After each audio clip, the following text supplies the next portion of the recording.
And welcome to Community Corner, where we highlight local organizations doing good. Now, the Walk to Defeat ALS raises funds for research, care services, and advocacy, all while supporting local families impacted by ALS. And joining us now to share more about the event and the impact on what this has for local families is Regional Vice President, we have Jen Campbell, and volunteer Colleen Rice.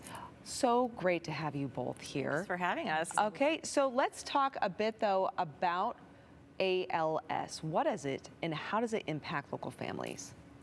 Well, ALS is unfortunately a terminal disease, and it can affect anybody at any age. And what it is a neurological disease where the brain is no longer making contact with your muscles.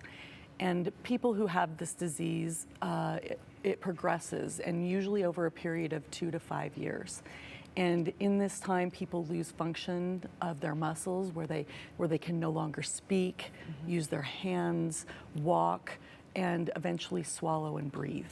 So it is a horribly heartbreaking disease as people afflicted with this lose a lot of their life and very quickly. So it's deeply heartbreaking, and it's very difficult in managing how quickly this disease progresses and all of the needs that the patients have as it progresses. Yeah, this is also otherwise known as Lou Gehrig's disease, right? Yes, yes. So the famous baseball player years ago, decades ago, really made this, was probably one of the greatest advocates and awareness about the illness and and still disease. is. We have Lou Gehrig Day still to this day.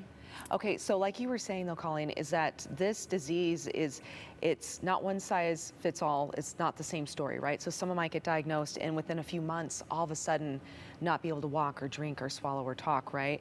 Whereas somebody else, it may take 5 years. So knowing what a family needs and how to manage this and navigate it is really varied, and that's probably one reason too why the support is so incredibly important, right?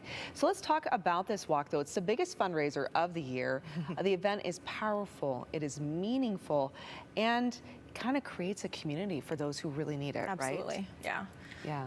It sure does. One of our goals for this walk is not only to raise awareness and, of course, to raise funds for research in the hopes of defeating ALS, but it's also to bring that sense of community and provide an event that is accessible to the community.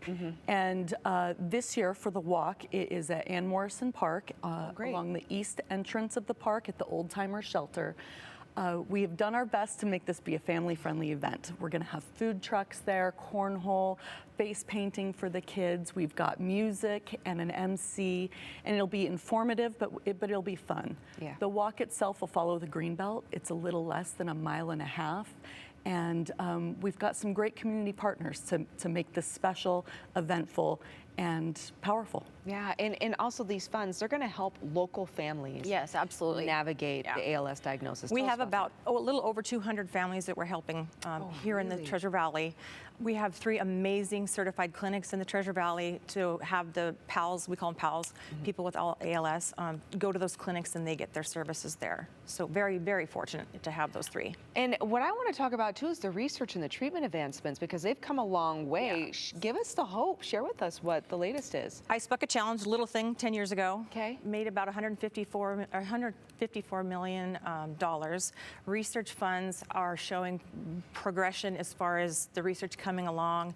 Calsati is one product of that, where people with a specific type of ALS are benefiting from it. They're either stopping the ALS or regressing the ALS. Oh, no kidding. Sadly, it's only about 10% of the ALS population. So we have the 90% to go, but we're getting there. Yeah, but at least at 10%, like you said, actually stopping the disease.